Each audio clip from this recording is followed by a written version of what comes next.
사람들 바람 따라 흐르면 서성이듯 혼자서 기다리고 날 부르는 기억에 흔들리는 땅콩이 사람들 사라졌네. 난 속에 퍼져서 울 것 같아서 한참 눈 감고 잊혀져가는 모든 것 당연한 건가요?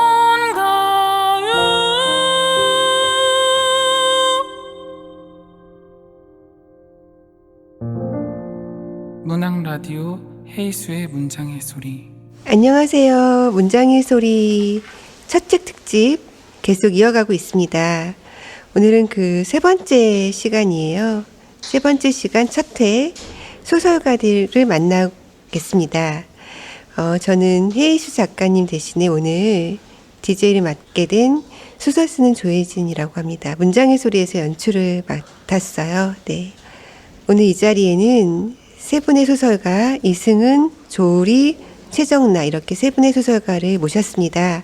먼저 인사부터 듣겠습니다. 최정나 작가님부터. 안녕하세요. 너무 오글거려가지고. 아, 비유로 넣기엔 좀 오글거리신가요? 괜찮습니다. 다 오글거릴 준비를 하고 있겠습니다. 지금 좀 전에 생각해봤는데요. 말 잘 끊는 동네 작가 최정나입니다. 아, 말을 잘 끊으시나요? 네. 네네. 네. 그래서 이번에 첫 책으로 여러분을 뵙게 돼서 반갑습니다. 네. 그다음 이승은 작가님. 네, 연말에 잘 어울리지만 연초에도 잘 어울리고 싶은 작가 이승은입니다. 아, 연초에도 책이 여전히 사랑받아야 되니까, 그쵸? 네네. 또 조리 작가님. 네. 네, 안녕하세요. 저는 인세 1억을 꼭 벌어야 하는 빚이 있는 작가 조울입니다. 이제 1억을 벌려면 얼마나 팔아야 되죠? 글쎄요, 계산해 보지는 않았는데, 그러니까 예전처럼 이렇게 책값이 10,000원 이렇게 딱 떨어지지가 않아서 저는 수학에 약하기 때문에 좀 어려운데, 제가 주변 동료들한테 빚을 많이 지고 다녀서 이 마음의 빚을 다들 돈으로 갚아라 라고 하고 있습니다. 아, 진짜 빚을 진 건 아니고. 네네. 네. 아. 그럼 한 분당 100만 원씩 뿌려야 되는 건가요? 근데 다들 욕심이 많으셔요. 한 분당 1억씩을 원하시는 것 같기도 합니다. 네. 영원히 힘들 것 같은데, 그러면. 네, 제가 첫 책 작가 특집 하면서 우리 첫 책 작가 특집 부제를 말씀드리지 못했네요. 깜빡하고. 부제가 중세를 찍자예요. 첫 책 작가 특집 중세를 찍자 조심조심. 이게 저의 이번 모토인데, 이 방송을 계기로 다들 한 번 더 새를 적어도 한 번은 더 찍기를 바라는 마음에서 그런 부제를 달았거든요. 얘기 들어보니까 더 강한 압박감이 정말 필요합니다. 네. 중세에 대한 강한 욕망이. 네, 어떻게든 해보겠습니다. 일단 세 분에 대해 소개해드리면 이승은 소설가는 2014년 문예중앙의 단편소설 소파를 발표하며 데뷔했고 또 2019년 4월에 첫 소설집 오늘 밤에 어울리는을 출간했습니다. 또 조우리 소설가는 2012년 대산대학 문학상을 받으며 문단에 나왔고 2019년 10월에 첫 책이면서 첫 장편소설 라스트 러브를 출간했습니다. 마지막으로 최정나 소설가는 2016년 문화일보 신춘문예에 단편소설 전에도 봐놓고 그래가 당선되면서 등단했고 2019년 5월에 첫 소설집 말 좀 끊지 말아줄래를 출간했습니다. 세 작가님 모두에게 첫 책이에요. 첫 책은 약간 제 느낌이 티켓 같은 느낌이 들거든요. 다른 세계로 가는 티켓 같은 느낌이 드는데 티켓을 끊고 어디로 가셨나요? 궁금합니다. 근황은 어떤가요? 최정나 작가님부터. 저는 작년 상반기에는 책을 만드느라고 좀 정신이 없었고요. 하반기에는 이런저런 여러 가지 일들을 해내느라고 조금 바빴던 것 같고요. 그래서 1월에는 좀 시험. 음, 근데 지금 또 뭐 강의 하나가 잡혀 있어서 그거를 준비해야 되고 그리고 이제 장편 계획이 있어서 아, 뭔가 쓰긴 해야 되는데 일단 좀 쉬어야겠다 이런 네, 생각을 하고 있고요. 이런 단편 소설 분위기의 장편 소설이라면 너무 기대가 되고 한국 소설에서 많이 없거든요. 그런 회화적인 장편이 기대가 되는데요, 벌써부터. 감사합니다. 네, 어쨌든 바쁘게 책 때문에 바쁘게 지냈고 요즘에는 다시 또 한가해졌지만 강의 같은 걸 준비하고 있다는 네, 이야기였습니다. 그러면은 조우리 작가님은 어떻게 지내셨나요?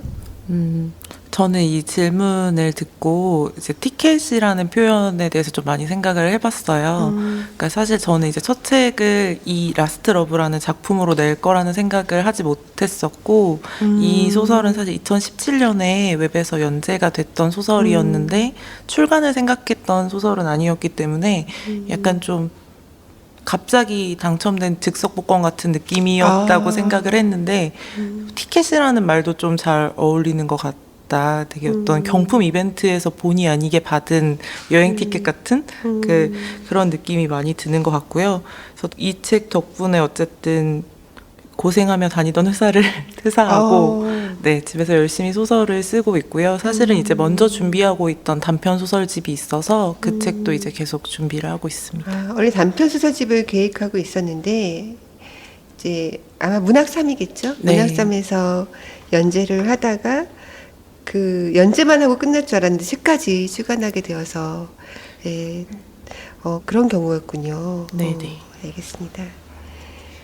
어쨌든 책을 내고 바로 직장에 그만두셨기 때문에 아까 빚도 갚아야 되지만 네, 생계도 생계도 유지해야 유지해야 하고 되니까. 반드시 중세를 조심조심 많이 중세 한 번으로 안 되겠는데요. 네. 네. 네, 어떻게든 이렇게 스며들어서 계속 팔아봐야 한다, 길게 가야 한다, 그렇게 그렇죠. 생각하고 있습니다. 아, 예, 좋습니다. 그럼 이승은 소설가의 오늘 밤에 어울리는부터 얘기해 보겠습니다.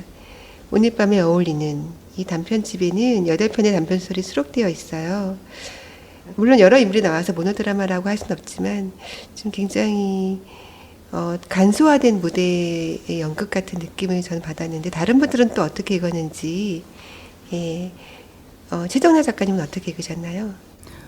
재미있게 읽었고요. 네, 그 표지도 좀 예쁘다고 생각을 했고요. 저도 이제 침대에 여자가 이렇게 있는 그런 표지 비슷하네요. 다 네. 보니까 좀 뭔가 톤이 다르지만 비슷한 느낌이 들었고요. 그리고 어떤 관계에서의 내부에 있는 균열이라던가 그 관계의 파국이라던가 어떤 불안 이런 것들을 잘 포착하는 것 같았고 그것에 필요한 것들을 좀 직조하는 능력이 좋다라고 생각을 했고요. 네, 그런 능력이 인상 깊었습니다. 저도 지금 발견했는데 표지가 닮은 듯 다르네요. 둘 다 침대에 여자가 있고 근데 한 편은 좀 단조로운 색이 예, 하나는 또 컬러풀하고 재밌네요. 이런 표지도 네. 네, 작년에 이런 침대 여자 이런 이게 표지들이 약간, 예, 좀 이게 많이 있었나요? 있었던 것 같았어요. 예, 조리 작가님은 어떻게 좀 보셨어요? 이승은 작가의 소설에 대해서? 저는 이승은 선생님 소설 중에 이제 표제작이었던 오늘 밤에 어울리는이라는 단편을 여러 번 읽었거든요. 그걸 왜 이 소설을 여러 번 읽게 됐을까라고 생각하다 보니까 어떤 한 문장 때문에 그랬던 것 같아요. 이 문장 중에 어느 한순간이 자신을 지배하지 않기를 바랐다라는 문장이 있거든요. 이 문장이 이승은 선생님 소설을 전체적으로 좀 관통하는 문장이 아닌가? 이런 생각이 좀 들었고 아까 모노드라마라는 말씀도 하셨지만 항상 어떤 이 소설 속의 상황이나 이야기들이 인물 안으로 좀 수렴되는 느낌이 많이 들어서 이 인물에게는 이 소설 속의 상황이 벌어질 수밖에 없었던 일이었구나 라는 생각을 좀 많이 하게 되면서 계속 좀 곱씹어 읽게 되는 소설이었던 것 같습니다.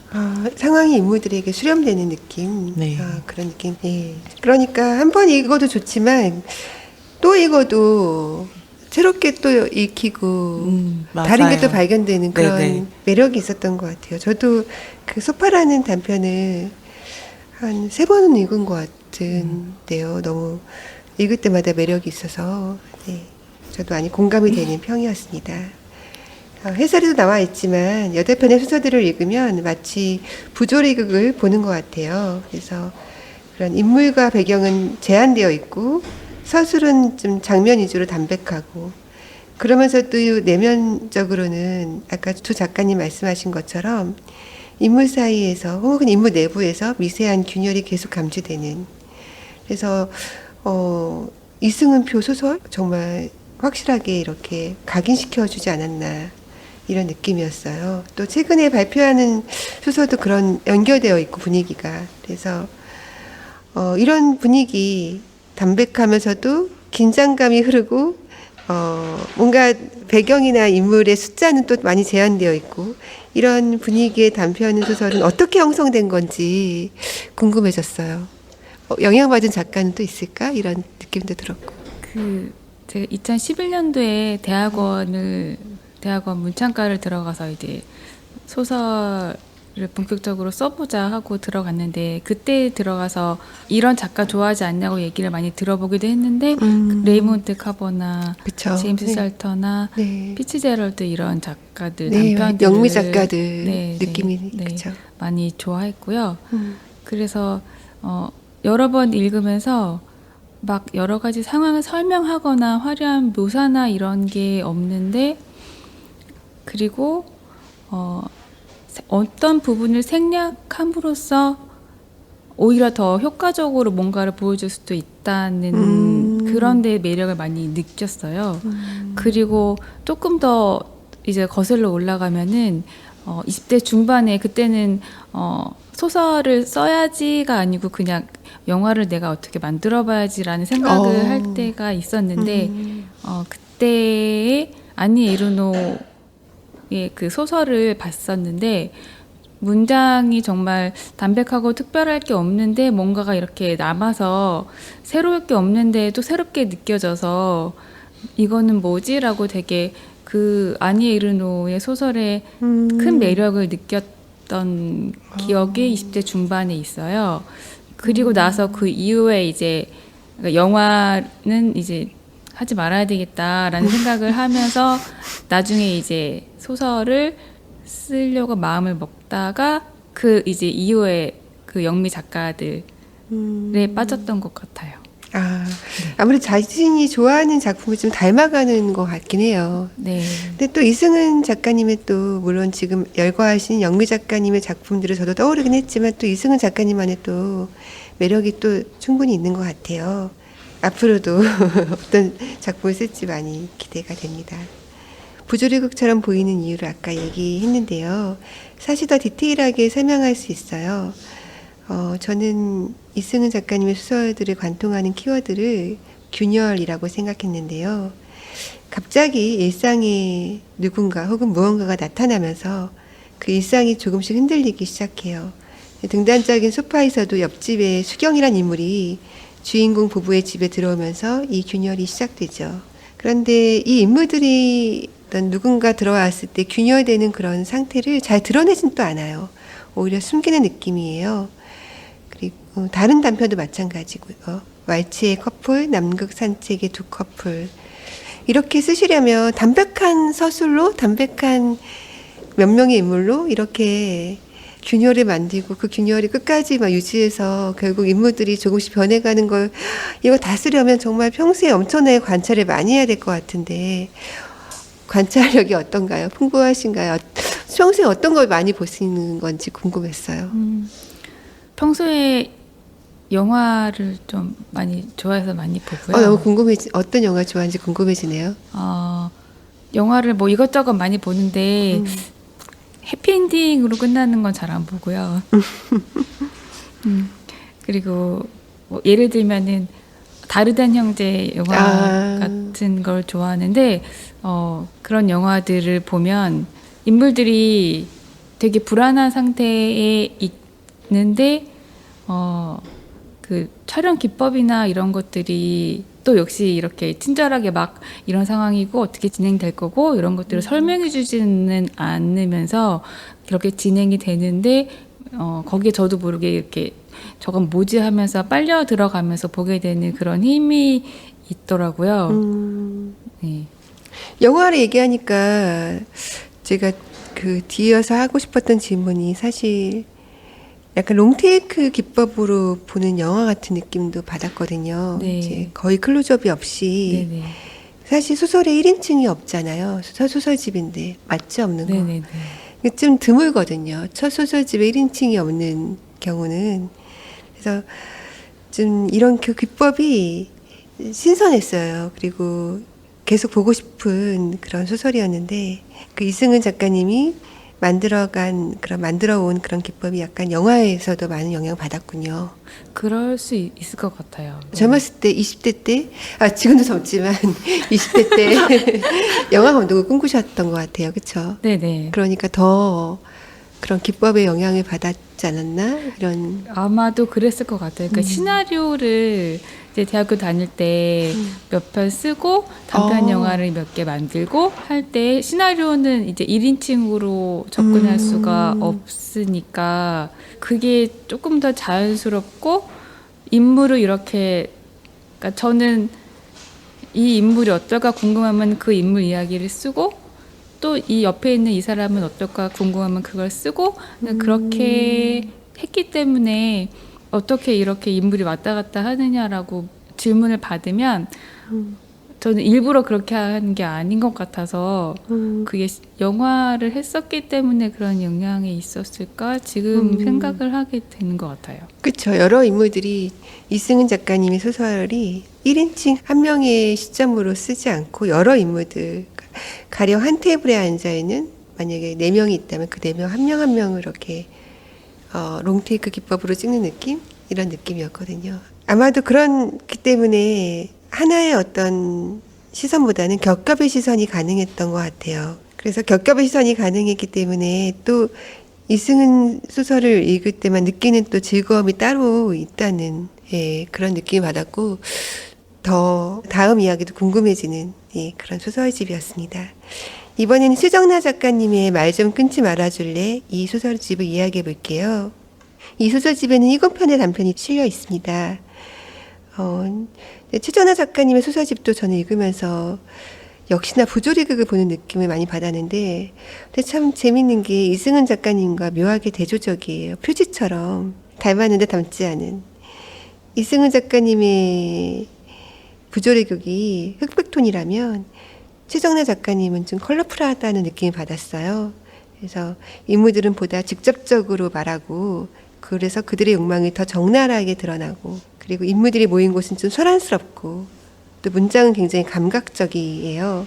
그 신영철 평론가가 동물처럼 꿈틀거리는 문장 이렇게까지 표현했더라고요. 좀 비슷한 듯 다른 듯 이런 작품인데 이승은 작가님 입장에서는 어떤가요? 좀 닮았는데 닮지 않았잖아요. 어떻게 읽으셨는지 그런 면이 궁금해요. 있는 것 같아요. 그러니까 일단은 최정나 작가님의 소설은 그 대사가 많은 부분들이 있는데 그래서 어쩌면 욕망을 이렇게 드러내는 것처럼 보이는데 그 욕망이 그게 다가 아니라는 작가가 따로 준비해 놓은 무언가가 다 있다고 저는 생각을 했거든요. 그래서 예를 들면은 대사가 많은 부분을 차지하는 말 좀 끊지 말아줄래나 뭐 한밤의 손님들이나 이런 것들이 그 대사가 굉장히 매력적이지만 그걸 읽다 보면은 그 소설의 구조라고 할까? 그걸로도 이렇게 작가가 하고 싶은 말을 하는 그런 스타일을 가지고 있다고 생각을 하거든요. 그래서 시작과 끝이 이렇게 다시 돌아가는 블랙홀에 빠진 듯한 느낌을 주기도 하고 다른 차원으로 이렇게 넘나드는 경험을 주기도 해서 네, 그런 다른 매력이 있고 작가가 그 여러 겹으로 직조를 해놓고 준비를 해놓는 면이 있다고 생각을 해요. 네. 그래서 저는 그래서 개인적으로 두 분이 친하게 지내도 좋을 것 같다는 생각을 잠깐 했어요. 좀 닮은 듯 닮지 않은 약간 두 소설들을 분이 써서. 연작 소설을 쓰시면 너무 재밌지 그래도 않을까. 좋겠네요. 한 같은 권에. 상황에 대해서. 좋은데요. 네. 네. 그 저는 되게 최정나 작가님 소설 중에 이제 그 단편집에서는 사적 하루라는 소설을 되게 많이 좋아하거든요. 그러니까 그게 이제 두 친구가 같이 온천 여행을 가서 네네, 맞아요. 벌어지는 네. 이야기인데, 이제 작가님의 소설의 좀 장점이라고 할 수 있는, 매력이라고 할 수 있는 이렇게 대사 티키타카가 엄청 흥미롭게 펼쳐지면서 좀 더 이제 상황들이 확장이 되어가는 그런 걸 읽는 게 상당히 재밌었던 것 같고, 약간 두 약간 분의 반전이 있고 다. 맞아요. 그쵸? 그래서 예. 두 분의 소설이 약간 이승은 작가님의 정말 롱테이크 기법의 작가주의 영화 같다고 한다면, 약간 최정나 작가님의 소설은 약간 블랙 코미디 시트콤 같은 약간 이 인물들의 우당탕탕을 지켜보면서 네. 언제 저게 다 드러나서 파국이 네. 올까, 약간 그런 거를 조마조마하면서 좀 재밌게 계속 지켜보게 네. 되는 그런 것 같아요. 정말 정리를 저보다 더 잘하시는 것 같아요. 명료하게 정말. 표제적인 말 좀 끊지 말아줄래도 최정나 스타일은 그대로 드러납니다. 장례식장에 모인 세 명의 인물, 우씨, 이씨, 조씨가 의미 없어 보이는, 의미 없기도 한 그런 대화를 나누고 왁자지껄해졌다가 다시 조용해지는 그런 장례식장 풍경이 굉장히 인상적이었어요. 또 이 소설을 읽으면서 사무엘 베케티의 고도를 기다리며도 생각났고, 김승옥의 아주 유명한 그 단편소설 서울 1964년 겨울도 오버랩되었습니다. 그래서 이게 아닌데 하면서 갑자기 입을 다물어 버리는 인물들, 이런 느낌이었어요. 지금 조우리 작가님이 말씀해 주신 사적 하루도 막 그렇고, 또 잘 지내고 있을 거야에서 그 골포장도 굉장히 강하게 각인되어 있는데, 평소에 어떤 시선으로 세상을 보일까 개인적으로도 궁금하고 작가로서도 궁금하더라고요. 일단 말씀해 주셔서 감사하고요. 저는 평소에 그 사람들의 말소리, 말하는 그 내용, 이런 것들에 관심이 좀 많은 것 같아요. 그러니까 그 관심이 많은 줄 몰랐는데, 그냥 이제 소설을 쓰겠다라고 생각하면서 귀에 걸리는 것들이 있잖아요. 그러니까 휴대폰 메모장을 열어서 메모하게 되는 것들, 그런 것들을 보면은 이제 말소리, 말인 것 같고요. 그래서 말에도 표정이 있다라는 생각이 들고, 그 발화자의 성격이나 뭐 생각이나 취향이나 이런 것들이 그 말에 드러나는 것 같고, 그 말에는 뭐랄까, 사회적인 분위기랑 아주 닮아 있다라는 생각이 들어요. 그래서 그렇다면 이제 말은 개인적인 게 아니라 사회적인 것을 담아내고 있는 게 아닌가, 이런 생각이 들고, 그래서 그런 부분에 관심을 가지고 있고요. 지금 말씀하신 그 세 편의 소설이 저는 이 소설집을 꾸릴 때 말 3부작? 이렇게 혼자 그렇게 생각을 하고 세 편이 같이 다니기를 좀 원했거든요. 제가 잘 골랐네요. 그래서 뭐 말 좀 끊지 말아줄래 같은 경우는 이제 뭐 쓸데없는 말들이나 잉여의 말들, 남아도는 말들, 그게 결국 우리 삶을 그렇게 쓸데없는 말 하다가 가는 게 아닌가? 삶을 이루고 있는 게 아닌가, 이런 생각이 들어서 이제 그런 내용을 썼고, 사적 하루 같은 경우는 저는 되게 좀 원대한 꿈을 가지고 소설을 처음에 쓰기 시작하긴 했는데, 그게 이제 전형적인 말이나 상투적인 말들로만 이루어진 소설을 쓰고 싶다, 이런 생각을 했었고요. 그래서 그게 보통은 반대로 생각하는데. 네네, 그렇죠. 그래서 저도 이제 사실 반대로 생각해야 되는데, 전형적인 말이나 상투적인 말들로 쓰려다 보니까 소설이 전형적이고 상투적이 되어가는 거예요. 그래서 이제 태고를 되게 오래 했고요. 그런 말들이 어떤 온천이라는 곳에서 수증기가 이렇게 옆으로 퍼져 나가듯이 전염되고 옆으로 퍼지고 하나의 목소리로 이제 뭐 내는 그런 분위기를 써보기 위해서 노력을 했었고요.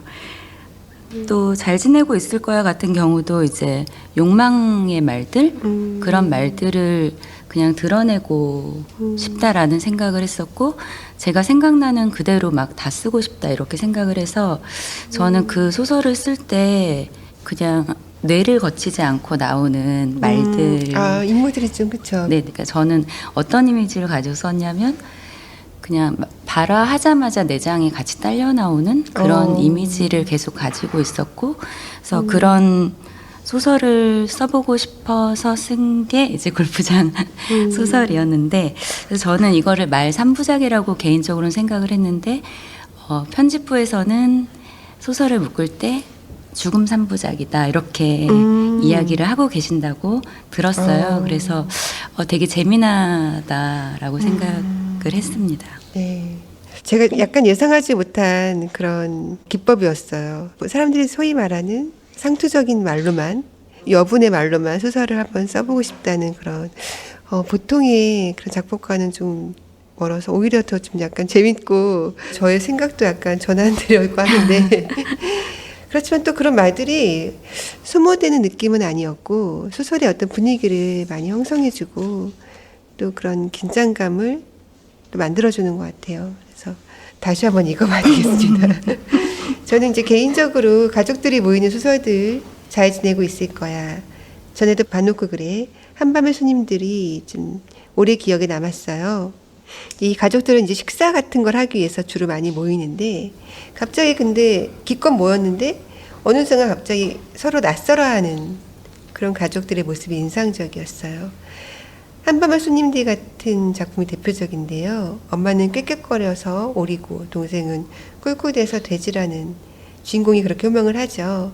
그런 호명도 인상적이었고 가족이라고는 하지만 뭔가 전형성에서 벗어난 가족.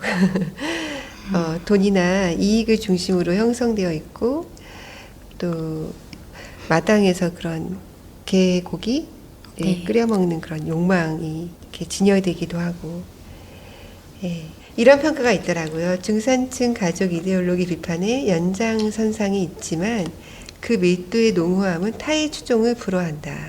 신수정 평론가가 얘기했는데요.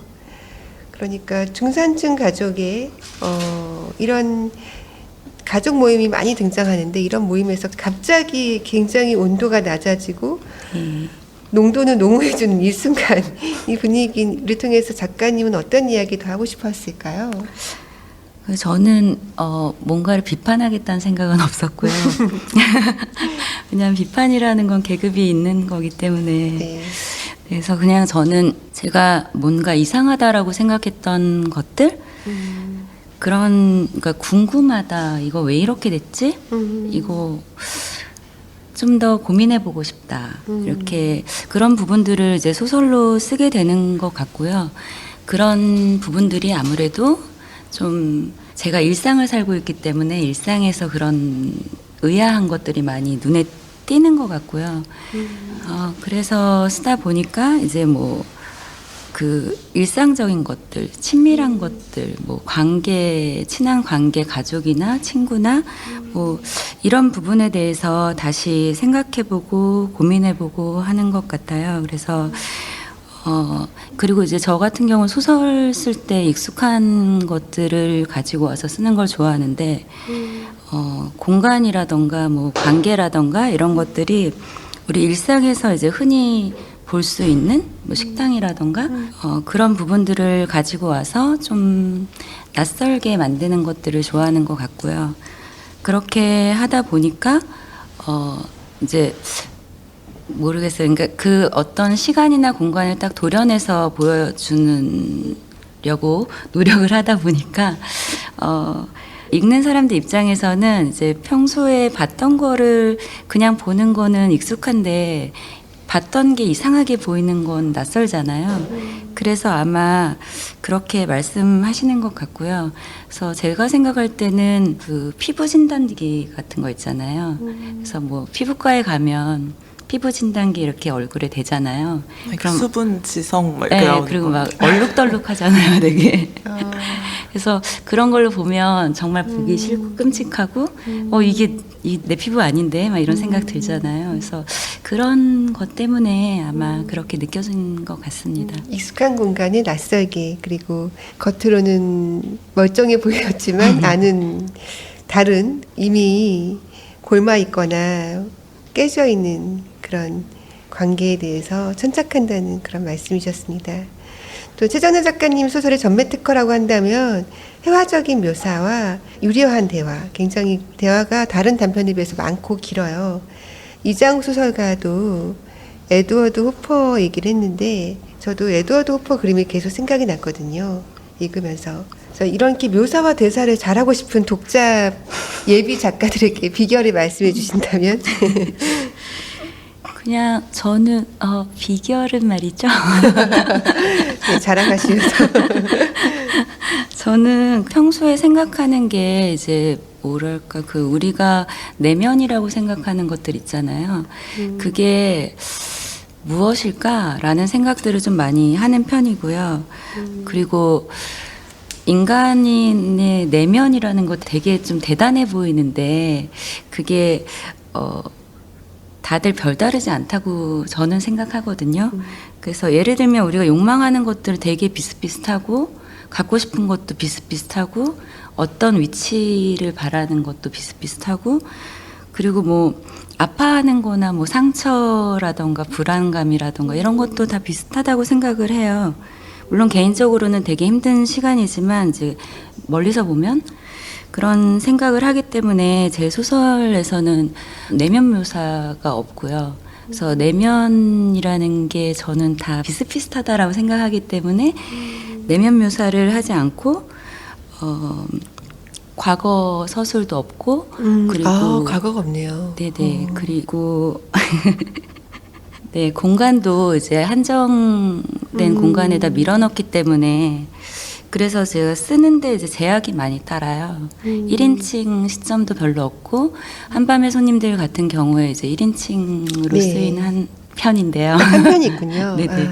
네, 그런데 그 한밤의 손님들의 그 여자 캐릭터도 제가 쓸 때 이제 내면을 쓰지 않기 위해서 되게 노력을 많이 했고요. 그러니까 내면을 이야기하는데 독자 입장에서는 그 내면에 대해서 들은 게 하나도 없는 그런 느낌이 되게끔 쓰려고 노력을 했고 그래서 아마 제약이 많이 따르다 보니까 묘사랑 대사 그리고 행동에 집중을 하게 된 것 같아요. 그러니까 제가 그렇게 써야지 하고 쓴 게 아니라 그냥 필요에 따라서 그렇게 쓰게 된 것 같아요. 그러네. 얘기 들어보니까 다른 작가님 그 단편과는 다르다고 느꼈던 지점이 그거였네요. 약간 그 내면이 깊이 파고들지 않고 또 과거의 어떤 사연 같은 것도 거의 없는. 그런데 참 신기하게 또 그 인물들이 이해가 되고 마음이 익힌다는 게 참 신기한 것 같아요. 그래서 그러니까 아마 그 대사나 묘사를 통해서 좀 그 인물에 대해서 많이 제가 생각하는 것들을 알려주고 싶어하고 또 알려주어야 하기 때문에 그래서 뭐 대사는 예를 들면 묘사가 될 수는 없나 이런 고민들을 좀 하게 되는 것 같고 묘사는 그럼 대사가 안 되나? 그래서 그런 어떤 경계, 그래서 대사를 통해서 이제 대사를 뭐 길게 쓴다던가 아니면 짧게 쓴다던가 이렇게 하면서 좀 외부의 것들을 불러오려고 묘사와의 경계 있는 데서 이 대사가 놀았으면 좋겠다라고 생각을 하는 편이고요. 만약에 소설을 쓰시는 분이 계셔서 기술이나 막 이런 것들을 원하신다면 저는 이제 적합한 단어를 찾는 게 소설가의 기술적인 일이 아닌가 이런 생각을 좀 해요. 그래서 적합한 단어를 찾는 건 굉장히 어려운데 그래서 사전을 펼쳐놓고 뭐 잘 생각이 안 나잖아요. 그럼 유의어부터 해서 막 계속 찾아 들어가면 적합한 단어를 만나게 되는데 또 그렇게 되지 않을 때는 그냥 그 문장 자체를 버리는 것도 방법이다 이렇게 네, 생각을 합니다. 사전을 보면서 적합한 단어를 찾아서 최대한 문장 안에서 가장 적절한 곳에 들어가는 단어를 찾는 것. 예. 그런 기법. 엄청난 기법을. 네. 공짜로 들었습니다. 네. 중세를. 중세를 위해서. 네. 이제 마지막으로 조우리 작가님의 라스트라블을 이야기해 볼 텐데요. 세 작품 중에선 유일한 장편이고, 아까 이제 장편을 내게 된 계기는 이야기해 주셨어요. 원래 단편집을 준비하다가 그 문학삼이라는 그 웹진이죠. 일종의 웹진에 연재했는데, 이제 그 연재된 작품이 책으로 묶이면서 장편이 먼저 출간하게 되었습니다. 근데 라스트라브는 이제 한국 소설에서는 그리 흔하지 않은 소재가 나와요. 물론 이제 소위 말하는 순문학 바깥에서 많이 창작되고 있지만 소위 말하는 문단이라는 곳에서는 거의 본 적이 많지 않은 바로 걸그룹과 팬픽이 소재예요. 또 소설을 읽으신 분은 알겠지만 또 사이사이 그 새로운 챕터가 팬픽 그 장르죠. 거기 시작될 때는 또 그 아이돌 가수의 노래 가사가 직접 이렇게 인용되기도 하고, 쉬워서 어려운 소재라고 해야 할까요? 대중문화로 많이 소비하지만 또 문학의 장 안으로는 잘 끌어오지 않는 소재인데, 이런 이야기를 소설로 쓰려면 또 엄청나게 고민을 많이 했을 것 같더라고요. 가령 단순한 선망의 대상으로서의 걸그룹은 아니잖아요. 예, 조리 작가만의 시선으로 본 또 그런 걸그룹과 걸그룹의 생태계, 그 바깥에 있는 팬들의 어떤 행동들, 이런 거를 조리 작가만의 시선으로만 봐야 됐을 테니까요. 어땠나요? 어렵지 않았나요? 처음에 이 소설을 이제 본편과 팬픽이 교차하는 방식으로 구상을 하게 된 것은 이제 앞서 말씀드렸던 것처럼 웹에 연재를 하는 작품이었기 때문에 처음부터 그런 구상을 가지고 시작했던 작품이었어요. 그러니까 이제 문학3이라는 플랫폼이 종이 잡지도 나오고 웹진도 있는데, 그 웹진에서 이제 300이라는 코너를 새롭게 만들면서 원고지 300매 분량 정도의 소설을 주간 연재를 하는 방식으로 한 13주 정도 연재를 하는 기획이었어요.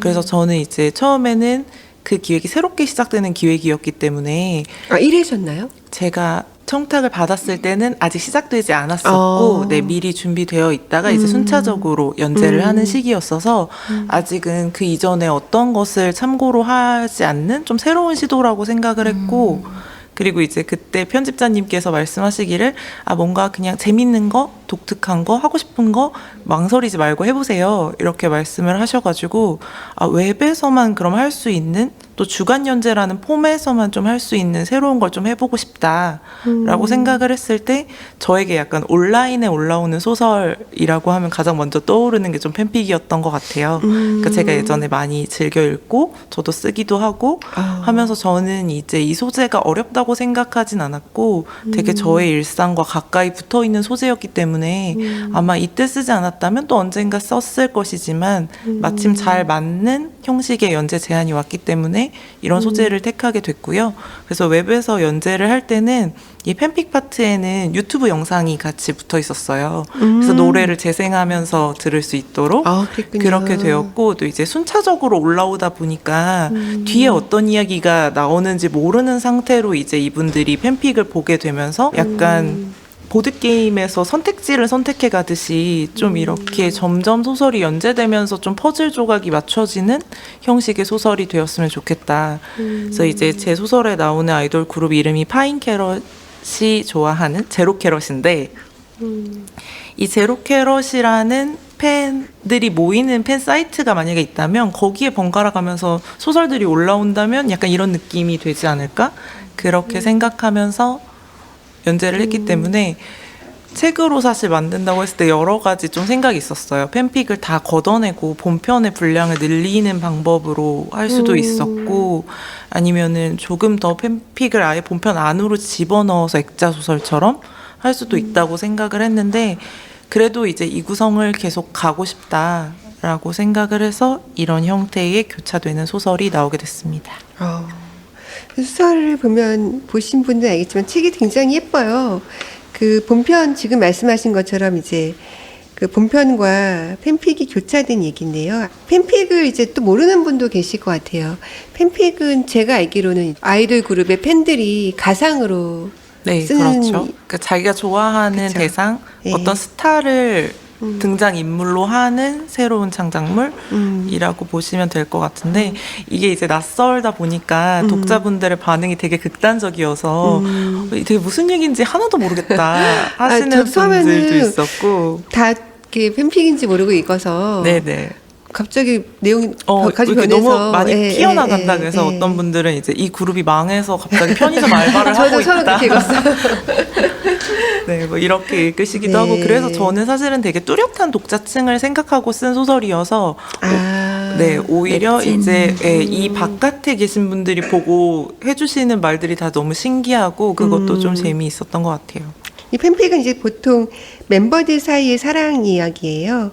그래서 약간 그런 퀴어적인 면이 있어서 그런지 몰라도 팬픽의 내용은 또 이렇게 무지개 색깔로 아, 이것은 또 편집자님께서 네. 마침 또 7편이어서 예쁘게 잘 무지개 컬러로 만들어 책이 주셨습니다. 정말 소장 가치가 너무나 네네. 높은 여러분 한 권씩 네. 사주시고 중세를 조심조심. 네, 중세 많이, 특집이기 많이. 때문에 적나라하게 말하겠습니다.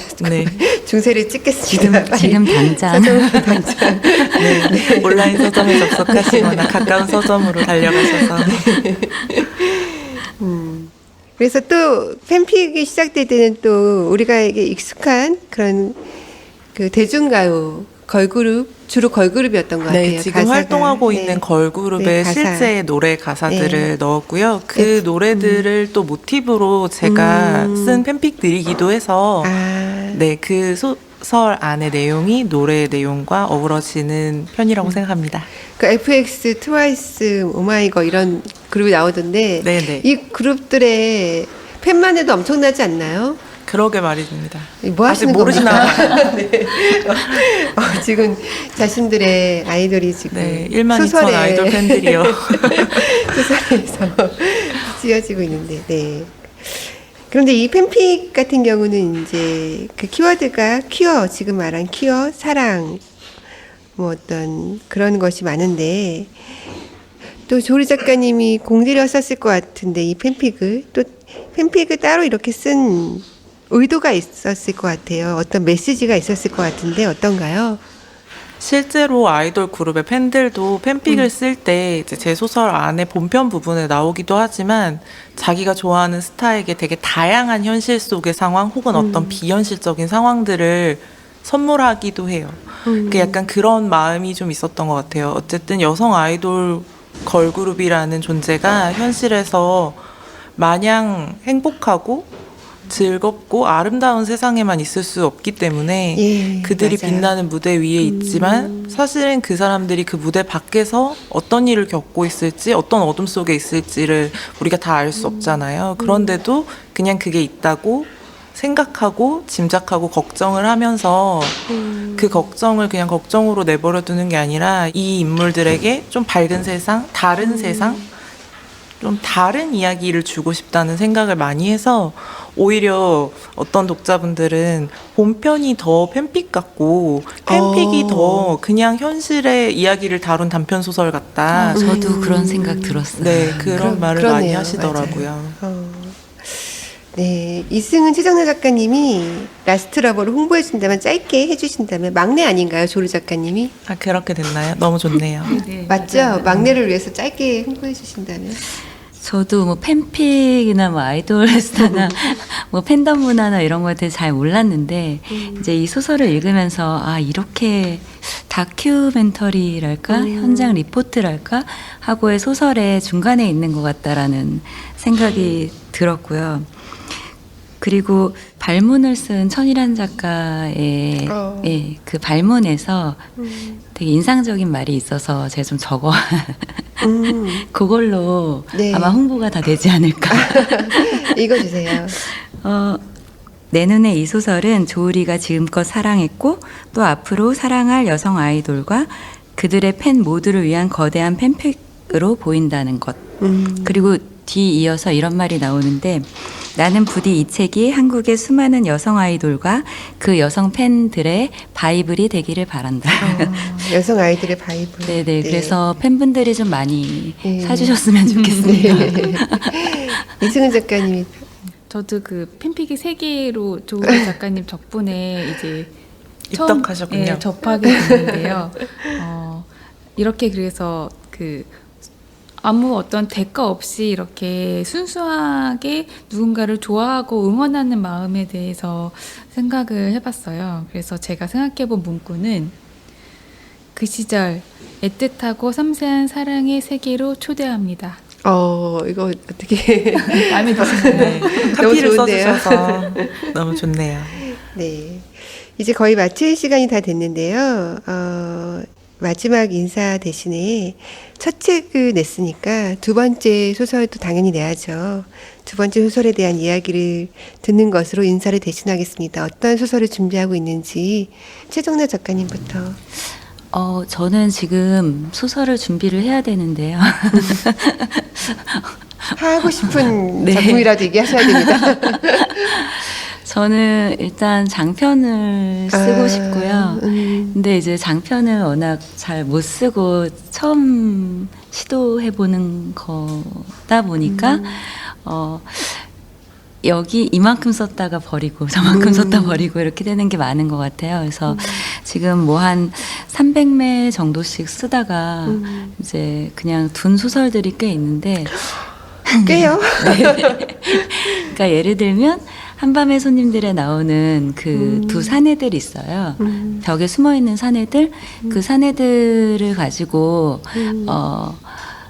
그들이 주인공이 된 장편 소설을 이제 써보려고 막 쓰다가 너무 어려운 거예요. 그래서 그냥 두고 지금은 또 이제 중얼중얼거리고 혼자 왔다 갔다 하면서 혼자 이야기하는 그런 남자에 대해서 좀 고민을 해보고 있고요.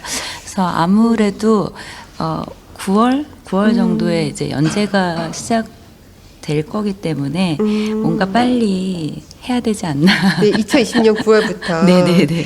최정나 작가님의 첫 장편 소설, 두 번째 책이자 첫 장편 소설이 시동이 걸린다고 합니다. 많이 관심 가져주세요. 이승은 작가님의 두 번째 책은 두 번째 책이요?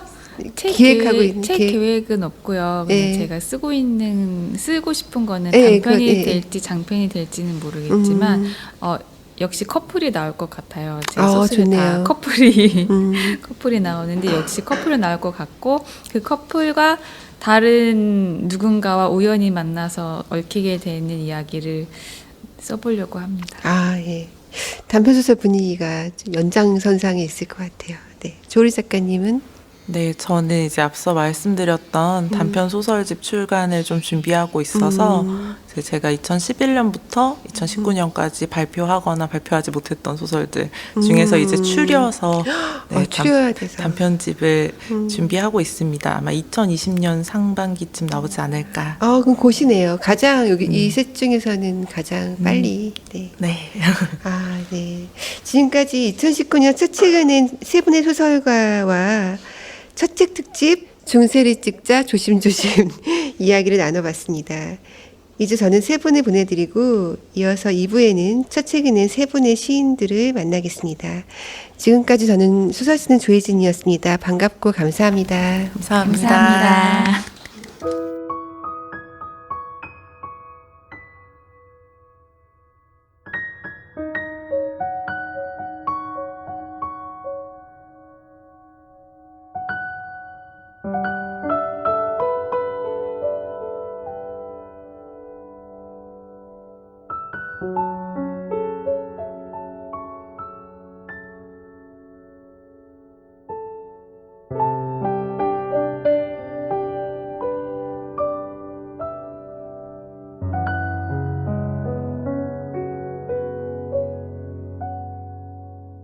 네, 안녕하세요. 문장의 소리가 한 해를 마감하고 새해를 맞이하며 준비한 첫 책 작가 특집.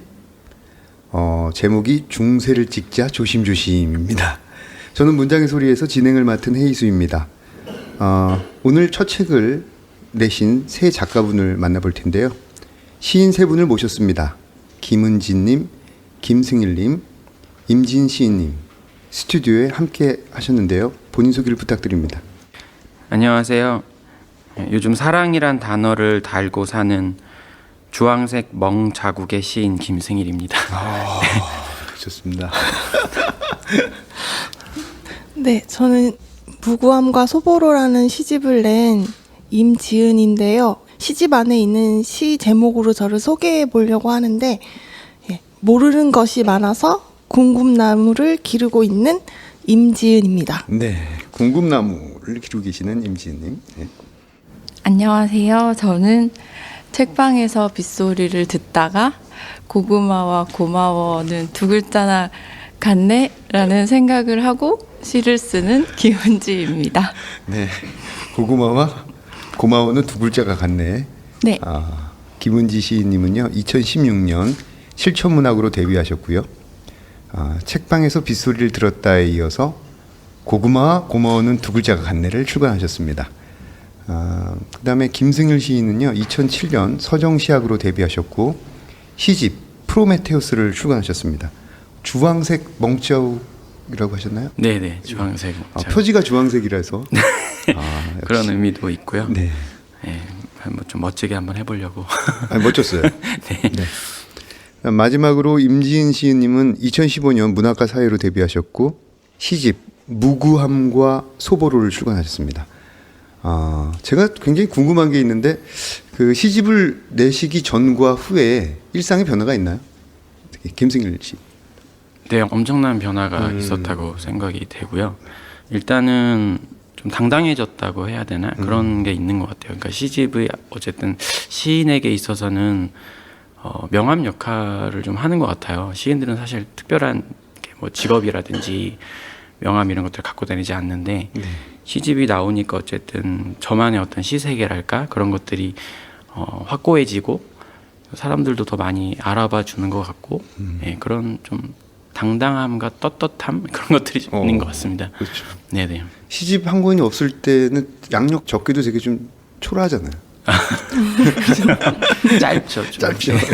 임지은님은 어떠셨습니까? 예, 저는 별 달라진 게 없다고 답변하려고 했는데, 네. 김승일 시인님의 소리를 들으니까는, 저도 달라진 거가 많이 있었던 것 같긴 해요. 근데 2월에 시집이 나왔거든요. 네. 그래서 이제 거짐 1년이 다 되어가기 때문에 네. 시집이 나오고 이제 감사하게도 여러 곳에서 많이 불러주셔서 낭독도 하고 시 얘기를 할 기회가 많았는데, 이제 많이 그런 것들이 잦아들어서 그냥 겨울에 춥고 여름에 덥게 그렇게 그냥 일상을 살아가고 있습니다. 네. 김은지님은 두 번째 네. 책이잖아요. 네. 어떠십니까 생활이? 저는 많은 재미있는 일들이 있어서 그런 차이점이 있기는 한데 제가 좀 이렇게 숙면을 취하는 편이라서 이렇게 무슨 큰일이 있고 이래도 잘 지난 일을 잘 까먹는 기억을 못 하시는 편이군요. 네네. 그래서 지금 질문을 하셨을 때 시집이 나와서 이렇게 큰 변화가 있나 이렇게 생각을 해봤을 때는 큰 변화가 없는 것 같은 느낌입니다. 네. 이 김은지 시인의 고구마와 고마워는 두 글자나 같네. 네. 이 이야기를 좀 나눠봤으면 좋겠는데 그 굉장히 어떤 사람의 말을 잘 들어주는 리스너 또 소소한 일상들을 소소하게 섬세하게 표현한 문장들이 굉장히 눈길이 갔습니다. 두 분 시인님은 어떻게 보셨는지요?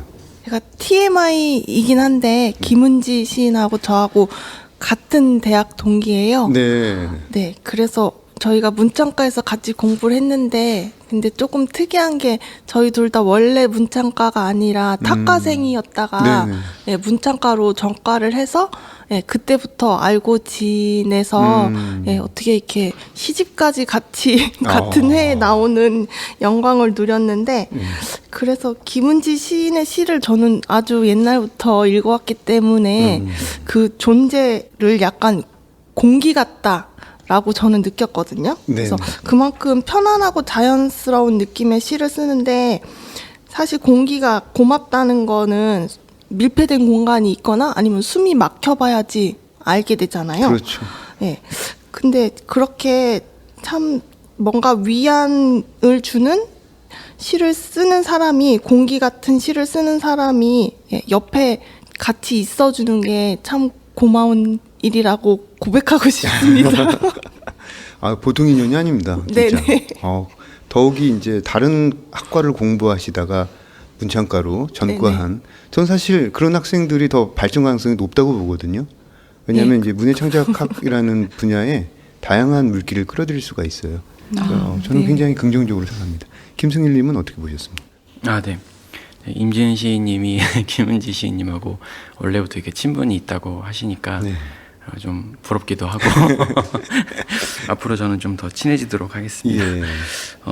김은지 시인님의 시집을 사실 이제 익히 들어왔었어요. 그래서 이제 읽어야지 하고 있다가 이런 또 좋은 기회가 와서 제가 이제 교보문고 학정점까지 가서 이제 두 권의 시집을 득했거든요. 그래서 이제 두 권의 시집을 이제 차분히 읽어보면서 느꼈던 것이 편편마다 생기가 있다는 생각이 들었어요. 그래서 생기가 있음으로 해서 편안한 시집이다라는 생각이 되게 들었고요. 뭔가 굉장히 좋은 사람과 따뜻한 담소를 나누고 있다라는 그런 느낌이, 마음이 좋아지는 느낌이 들더라고요. 읽으면 읽을수록.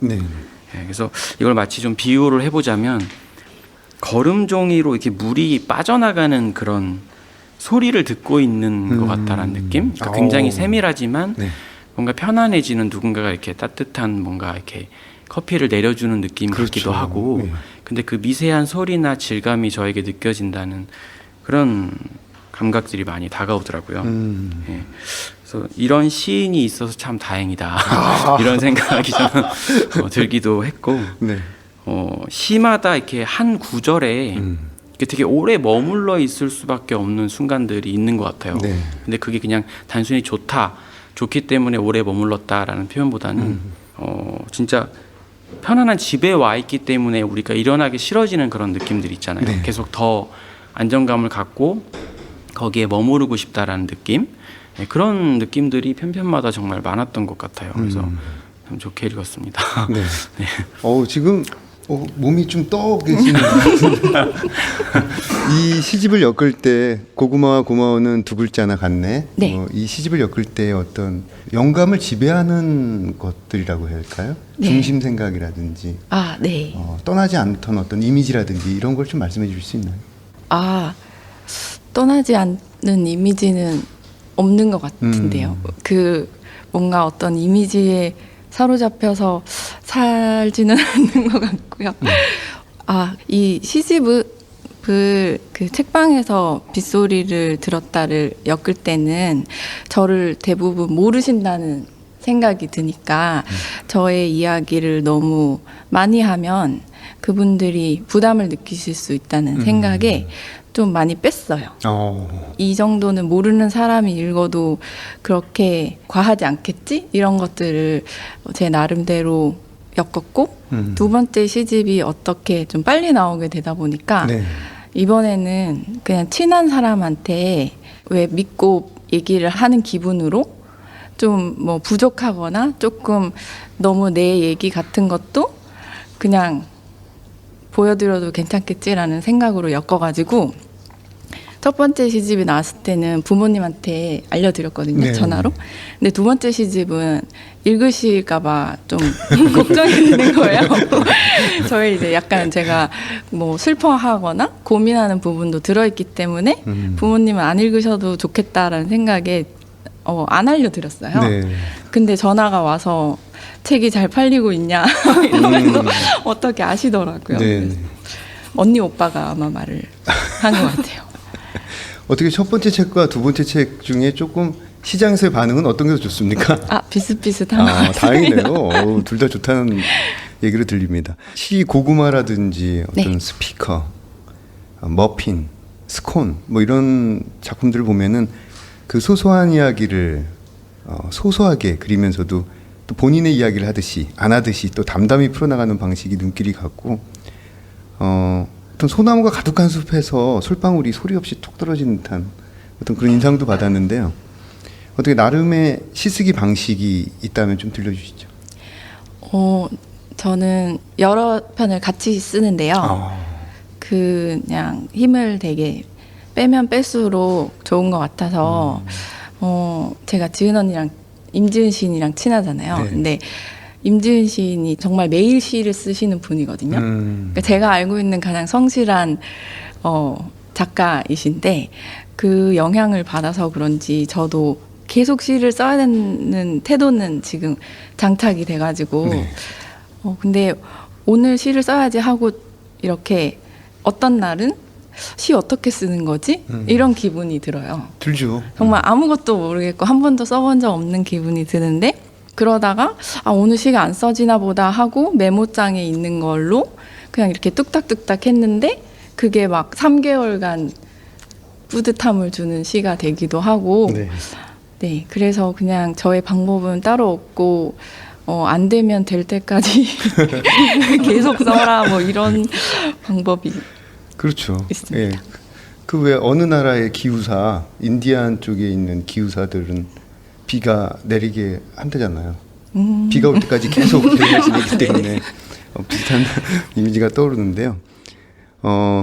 이번에는 좀 마이크를 좀 돌려서 김승일 시인님의 시집 프로메테우스에 대해서 얘기를 좀 나눠보겠습니다. 이 시집은 어떤 거침없는 폭력과 그 폭력을 덮는 사랑, 어떤 따뜻한 어두움이라고 해야 될까요? 그런 것들이 느껴집니다. 김승일 시인님의 시를 우리 임지은 시인님 어떻게 보셨는지요?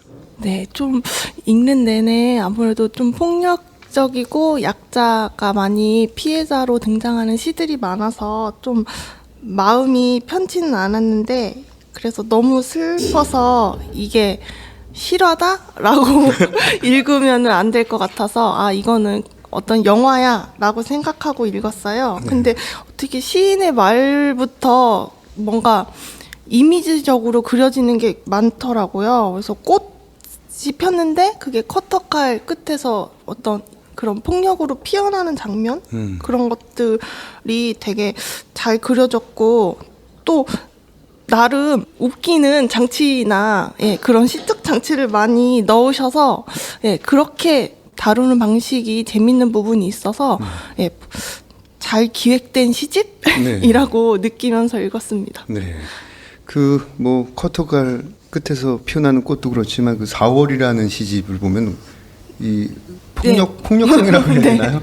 퍽퍽퍽퍽 이게 지금 제가 세다 말았는데 2, 4, 6 제가 몇 개인 줄 알았는데 저도 까먹었어요.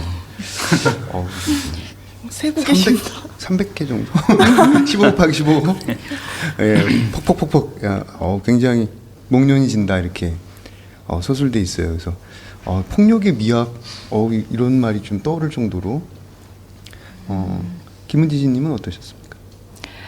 저는 너무 잘 읽었고요. 엄청 잘 쓰신다 이렇게 생각을 했는데 이번에 다시 읽으면서 소리 내어서 낭독을 하면서 읽었어요. 왜냐하면은 제가 시를 5편 이상 못 읽거든요. 그 집중력 때문에. 네. 그리고 강아지 밥 주고 와서 또 읽고 이렇게 해야 돼가지고 읽는데 소리 내어서 읽으니까 막 너무 좋더라고요. 그래서 제가 그 학교 폭력에 대해서 생각을 할 때마다 진짜 아무리 생각을 하고 고민을 해도 답을 찾기는 되게 어려운 거구나라고 생각을 하고 있는데 항상 관심이 가잖아요. 그러다가 예전에 학교라는 드라마를 봤는데 거기 이종석 님께서 출연하셨는데 거기서 보면은 이제 첫 장면이 이렇게 밥 푸는 주걱을 이렇게 입 앞에 대고 밥이 다 되기를 기다렸다가 이렇게 나가는 장면이 있거든요.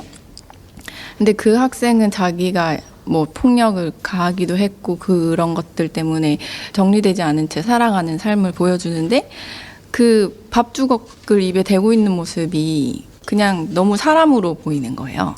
그래서 그때부터 이 학생이 너무 걱정되고 이 학생이 나쁜 짓을 하지 않았으면 좋겠고 뭐 피해자든 가해자든 뭐 상관없이 삶을 어떻게든 잘 살아갔으면 좋겠다라는 생각이 든 지점이 있었는데 이 시를 이렇게 낭독해서 읽으면서 자꾸 여기에 나오는 사람에게 되게 마음이 쓰이는구나 라는 생각을 했습니다. 네.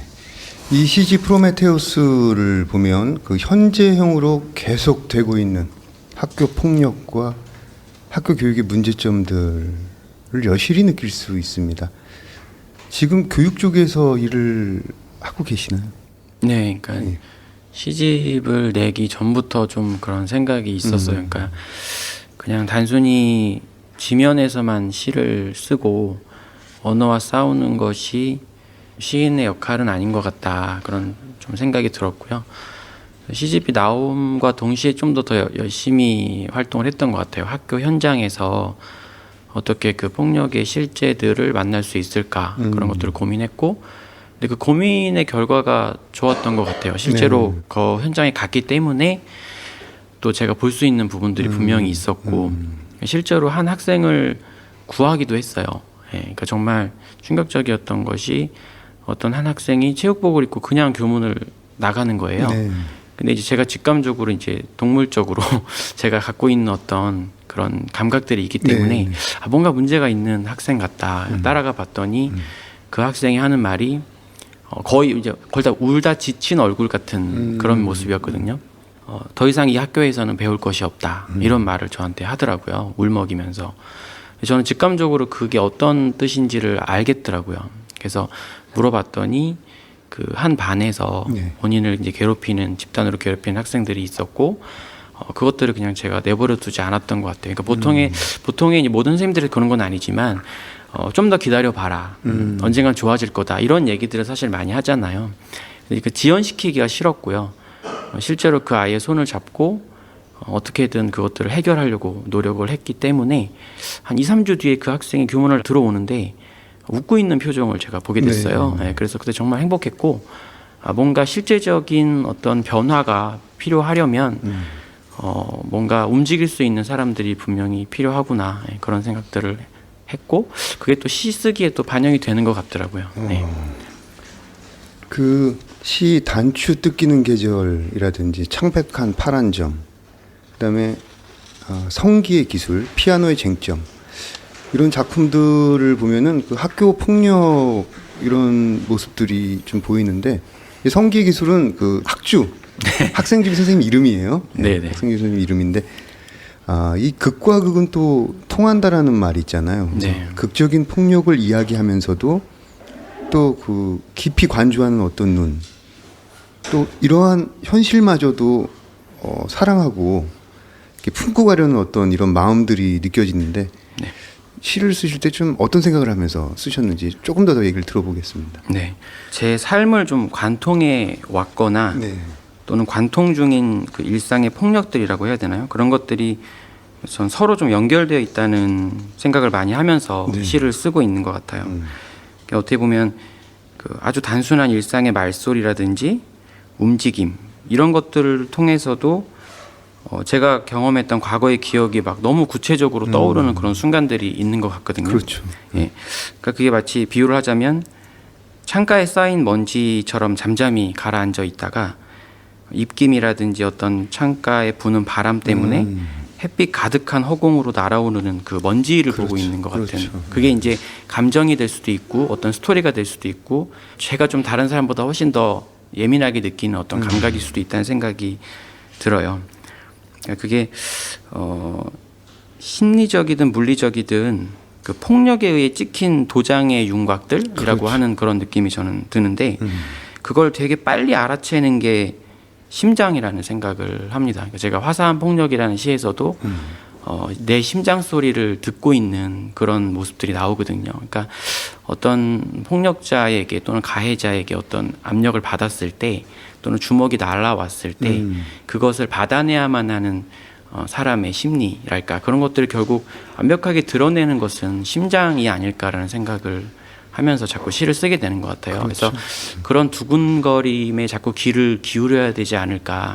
그렇게 지금도 어떤 현장에서 폭력에 의해서 자꾸 두근거릴 수밖에 없는 그 자기 심장을 움켜쥐고 웅크리고 있는 그런 사람들의 목소리, 네. 사람들의 어떤 마음 같은 것들, 그런 것들 자꾸 헤아리고 그것을 종이 위로 옮기는 데서만 그치는 것이 아니라 제가 그 학생을 구해낸 것처럼 네. 어떤 현실적인 변화들을 또 이끌어내는 운동성이 제 시에 있으면 좋겠다, 그런 생각들을 하면서 자꾸 시를 쓰고 있는 것 같습니다. 네. 네. 아, 이번 시도가 굉장히 소중한 시도라고 저는 생각됩니다. 아, 감사합니다. 네, 이번엔 임지은 시인님의 시집 무구함과 소보로에 대해서 이야기를 나눠보겠습니다. 임지은 시인의 시에서는 유독 사물들이 많이 나오는데요.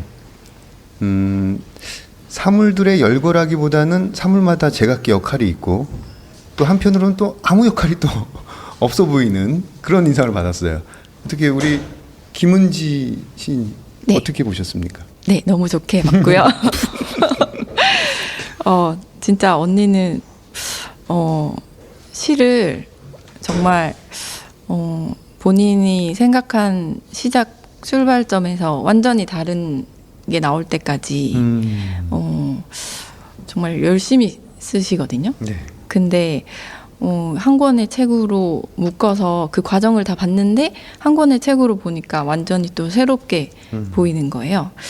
그래서 네, 너무 재밌게 봤고 제가 너무 친하기 때문에 마치 엄마가 영어 잘하시니? 이렇게 물어보면 우리 엄마 영어 잘하나? 뭐 이런 생각을 하는 것처럼 좀 객관적 거리가 없긴 없는데 근데 진짜 언니가 약간 TMI로 약간 엘리트 집안에 뭐지? 약간 진짜 실제로 되게 약간 천재거든요. 그 막 1등하고 막 장학금 받고 이런 사람인데 시집을 보니까 약간 천재가 쓴 시 같은 느낌이 들어요. 정말로. 네. 그러면 잘 보신 거예요. 네네. 근데 보통 사람처럼 살아가기는 하는데 무슨 얘기를 하는 거지? 아무튼 시에서 그런 한 단어도 한 문장도 내가 그냥 그 텐션을 이렇게 점검하면서 이렇게 만들고 그러면서도 되게 관통하는 이미지가 무엇인지 한 번씩 본인이 다 정말 구석구석 다 확인을 하시는 시인이라서 네, 저도 정말 간접적인 영향을 받아서 조금 성실해지는 기분이 드는데 네, 시집은 정말 잘 읽었습니다. 네. 잘 읽었다라는 그 한마디 굉장히 어렵네요. 길게 나왔습니다. 우리 또 이게 아까 천재라는 표현이 나왔는데 그 프로메테우스는 또 멀리 보는 또 그런 안목이 있는 소유자잖아요. 김승일님 어떻게 보셨어요? 네. 임지은 시인님의 시집도 제가 제목이 되게 막 이렇게 좀 아껴주고 싶은 그런 제목이었어요. 뭔가 무구함과 소보로. 제가 또 소보로빵을 좀 좋아하기도 해서. 그렇죠. 왠지 이거 먹으면서 봐야 될 것 같은 그런 느낌이었는데 이제 첫 장을 딱 펼치고 그 부록이라는 시에서 저를 사로잡은 문장들이 몇 개 있었는데요. 그 중에 하나가 이제 맨 처음 문장인데 땀에 젖은 문장으로 내달릴 것이라는 문장이 있었고 또 이 시의 후반부에 가면 생각을 얼마나 멀리 던지느냐가 이 산책의 관건이다. 목줄보다 긴 그림자를 가지게 되는 것은 이 산책의 부록이다 라는 표현이 있어요. 네. 표현도 참 멋있죠. 네, 진짜 멋있어요. 네, 그래서 시를 이제 읽다 보니까 어떤 느낌이 들었냐면 뭔가 임지은 시인님은 끊임없이 탈주하는 시인이다라는 생각이 들었어요. 그러니까 어떤 공간과 벽 같은 것들이 시에서 자꾸 등장을 하는데 그건 실제 이제 공간과 벽일 수도 있지만 제가 감각하는 어떤 공간과 벽이 항상 느껴지거든요. 근데 그것을 넘어가려고 하는 또는 뚫고 그냥 지나가려고 하는 어떤 운동성 같은 것들이 보이는데 일종의 물리학적으로 제가 얘기를 하자면 네. 제가 좀 과학을 좀 좋아하는 저도 편이라 좋아합니다. 아 그러시죠. 예. 네. 그 이과예요 저. 천재라고 할까 그러셔가지고 그 물리학에도 이제 여러 가지 이론들이 있지만 그 중에서 이제 최근의 이론이죠. 양자역학의 세계를 보고 있다는 느낌이 되게 들었어요. 그러니까 뭔가 확인하려고 어떤 현상이나 상황을 확인하려고 하는 것은 개인의 몫이지만 그 확인할 수 없는 세계에 울려 퍼지는 어떤 변신 가능한 시인의 목소리를 듣고 있다? 그런 느낌이 좀 들었어요. 되게 네. 제가 좀 어렵게 표현을 한 것 같은데 아니요, 되게 좋아요. 맞는 것 그런가요? 같아요. 네. 그러니까 양자역학이라는 게 뭔가 A라는 항목을 확인하려고 하는 그 순간 모습을 변형시켜 버리거든요. 그렇죠. 그래서 다시 그 값을 산출할 수 없는 방식으로 이게 도출이 되기 때문에 계속 미끄러져 나가는 네, 계속 미끄러져 나가는 거죠. 그래서 사실은 어떤 소립자가 벽을 뚫고 그냥 지나갈 수도 있고 우회해서 지나가지 않고 그냥 통과해 버리는 그런 상황인데 시를 읽다 보면 어느 순간 어떤 사물의 어떤 속성이 완전히 다른 모습으로 탈바꿈돼서 그 자리에 있는 것을 보게 돼요. 그래서 그런 거 되게 신기하게 여기면서 봤습니다. 다시 좀 설명하자면 갱신될수록 더 아름다워지는 시집이었다. 그렇게 표현하고 싶네요. 와, 제가 진짜 이거 제가 중세 조심조심. 너무 초면에 너무 제가 칭찬을 오늘 칭찬처럼. 산타클로스 같은 칭찬을 한 프로만 들고 감사합니다. 오신 산타클로스. 시집 무고함과 소보로 다양한 사물들을 배치하고 그걸 또 쓰러뜨리면서 새로운 장면을 또 생성해내고 또 진술들을 모호하게 만드는 매력. 어떤 의도를 가지고 이 시집을 엮으셨는지 들어보지 않을 수가 없습니다. 김은지 시인이 천재라고 해주셔서 큰일 났네요. 바본데 사실 바보고요. 글쎄 이 의도는 제가 등단 당시 수상소감에 혼돈을 좋아하고 쉬운 단어를 좋아하고 흩어지는 것을 좋아하고 엉뚱함을 좋아하고 비약을 좋아하고 서툰 질문하는 것을 좋아하는 시인이 되고 싶다라고 썼는데 저는 제가 이런 것들을 좋아해서 제가 좋아하는 것들을 그냥 계속 한 것 같아요. 예, 근데 이제 시집이 묶여서 이제 얼마간 저에게서 떨어져 나와서 어떤 무고함과 소보로라는 생명체가 됐는데 제가 제 소원 중에 하나가 제가 쓴 시를 제가 다 제 머릿속에서 지워버리고 제 시집을 딱 읽었을 때 어머 누군데 이렇게 잘 썼어? 약간 그런 경험을 역시 하고 천재들이 날리는 얘기죠. 그런 경험을 하고 싶었는데 어느 페이지를 펼쳐도 저한테 너무 친숙하고 새로운 게 없어서 정말 아쉬움이 좀 많다는 생각이 있었거든요. 네, 근데 오늘 여기 나와서 너무 좋게 말씀해 주시니까는 감사합니다. 아니 제가 알기로는 슈베르트가 그랬다고 그래요. 길 가다가 어떤 곡을 들은 거예요.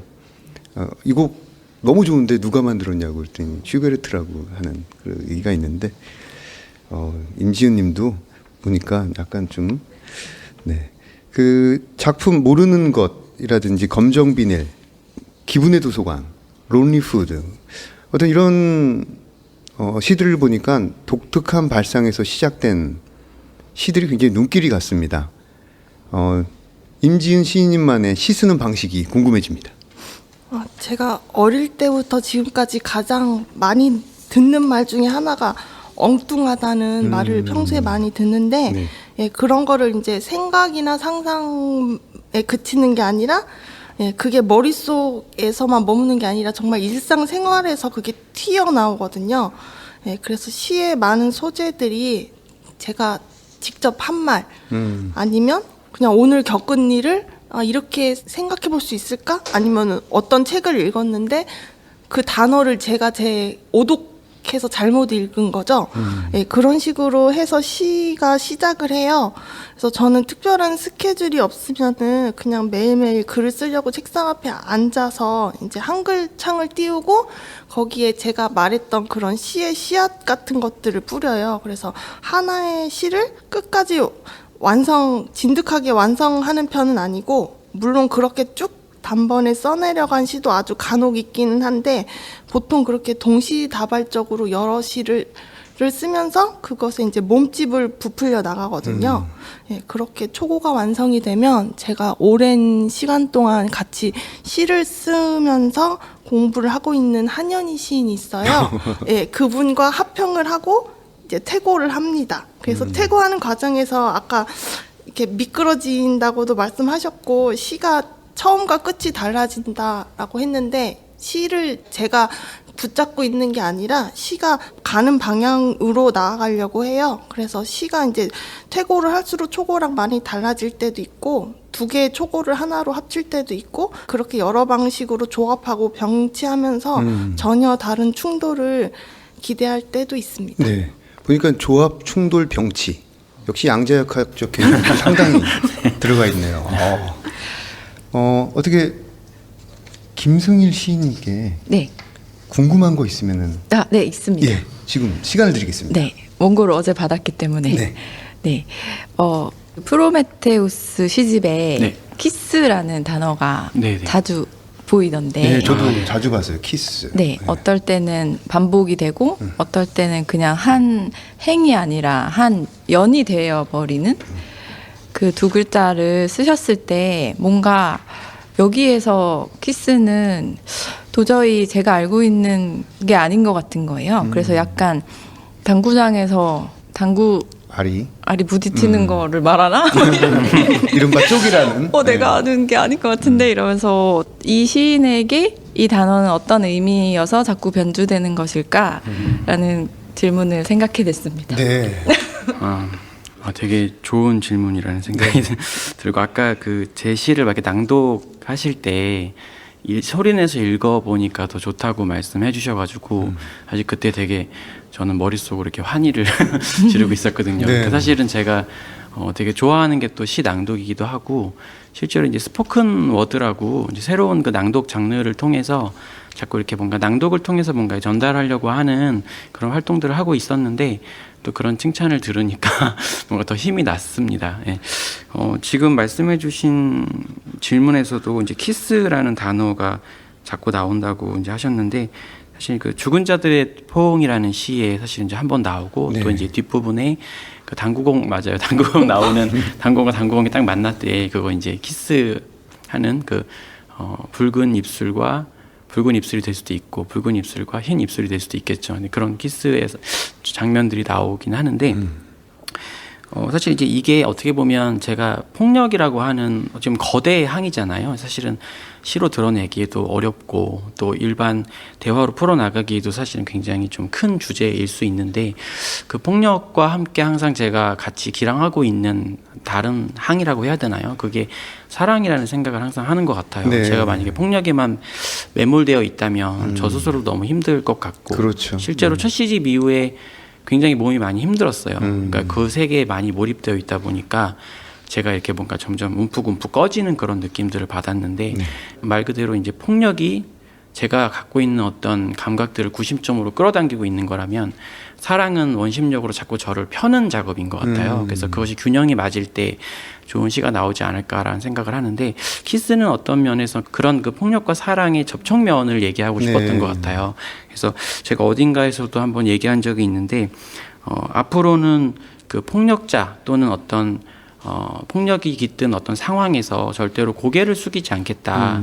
그 죽은 자들의 포옹이라는 시에도 고개를 들 거야 나는 이런 말들이 있고 그에게 분명히 말해줄 거야 우리가 어디로 가야 하는지 이런 얘기들이 자꾸 나오거든요. 그러니까 이런 것들이 어떻게 보면 폭력을 그냥 폭력으로만 치환하거나 해석하려고 하지 않는 사랑이라는 어떤 또 다른 항을 통해서 그 폭력 자체를 와해시키거나 그 구조를 다시 재배열해서 새로운 세계로 가려고 하는 자꾸 가고자 하는 그런 마음들이 작동되고 있는 것 같아요. 근데 그게 키스라고 하는 단어에 일종의 제 사랑의 어떤 속성을 담으려고 했던 게 아닌지 그런 생각을 좀 해봅니다. 네. 고맙습니다.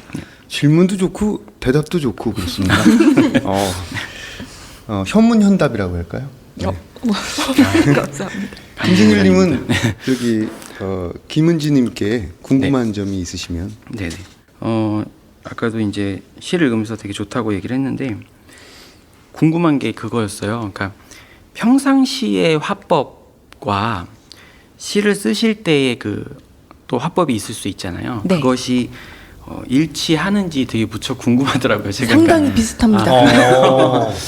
그런 질문들이 확 떠올랐어요. 사실은. 그러니까 예, 김은지 시인님과 이제 만약에 친하다면 이제 임지은 시인님처럼 그것을 알 수 있을 텐데 오늘 처음 뵙기 때문에 그게 되게 궁금했고 시적인 것들을 어떻게 발견하시고 또 그것들을 어떻게 보존시켜서 종이 위로 옮기시는지 그런 부분들이 되게 신기하게 느껴졌어요.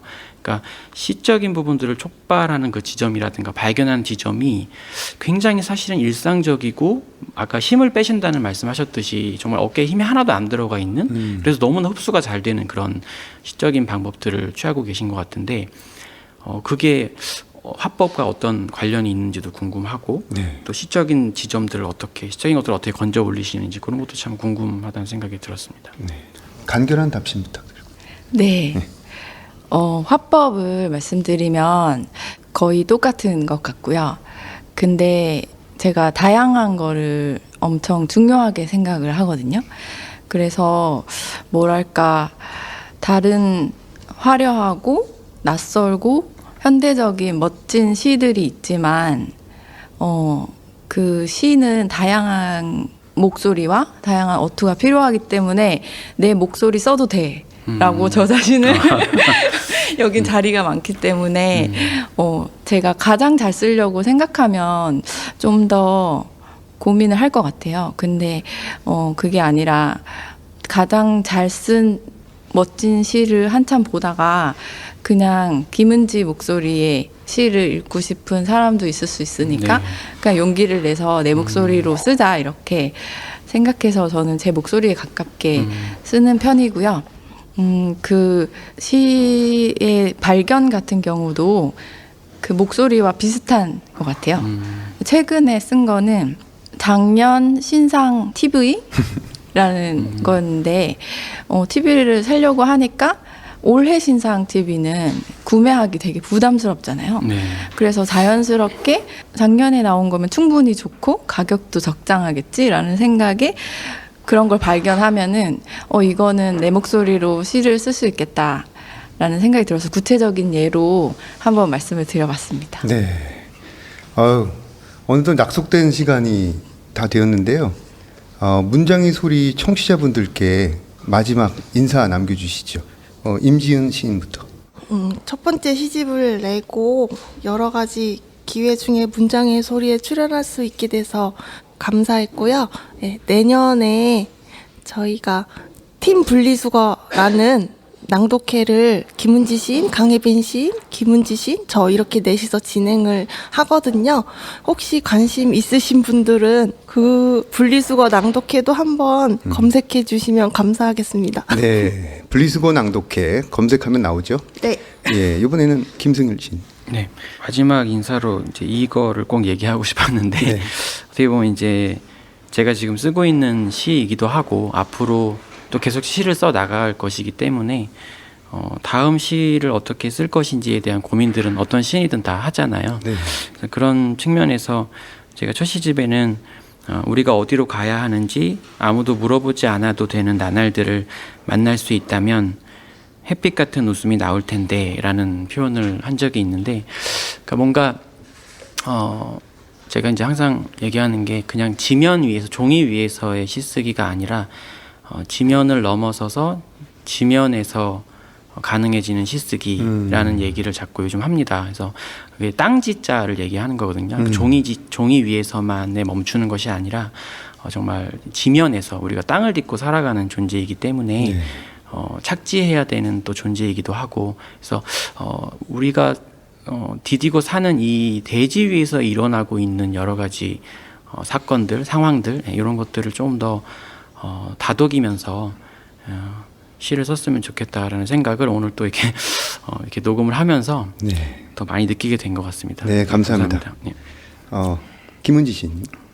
네, 저도 이렇게 저의 시집에 관심을 가져주신 분들에게 이렇게 같이 얘기를 나눠서 너무 좋은데 김승희 시인님께서 또 저희 두 사람의 시를 너무 좋게 봐주셔서 연말에 진심입니다. 너무 큰 선물 받은 것 같고 지은 언니랑 저랑 진짜 오래 같이 문학에 대해서 진짜 막 그 되게 슬퍼한 날도 되게 많기는 한데 그래도 서로 응원하면서 오래 같이 시를 써왔는데 이렇게 같이 출연을 하게 될 줄은 되게 상상 못해서 너무 재밌고 뜻깊고 그리고 제가 1월에 이제 책이 나오거든요. 네. 그 토끼가 주인공인 스토리북이 나오는데 혹시 관심 있으신 분들은 네.